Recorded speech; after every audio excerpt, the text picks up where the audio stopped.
Well, India and Pakistan's escalating conflict last week roiled domestic financial markets.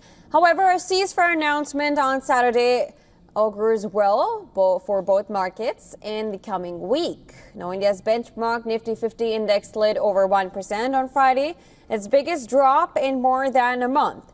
However, Indian stocks have performed better than Pakistani equities amidst the tensions.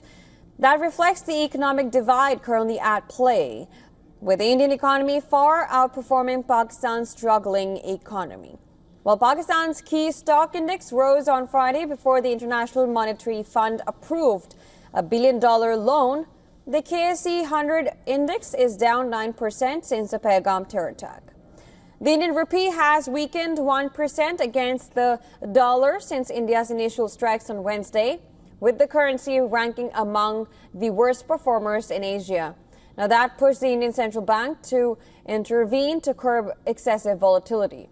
Indian bonds fell as well, with the 10-year yield rising 3 basis points to 6.38%. However, further declines were limited by debt purchases by the Monetary Authority.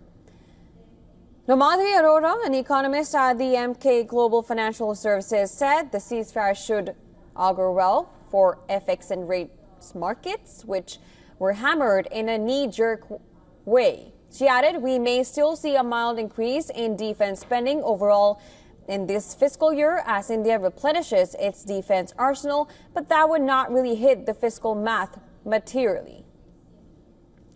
The Pakistani rupee has also taken a big hit and is one of the worst performers among emerging peers. However, the currency got a boost from IMF's bailout approval on Friday, even as the tensions with India limited the currency's gains.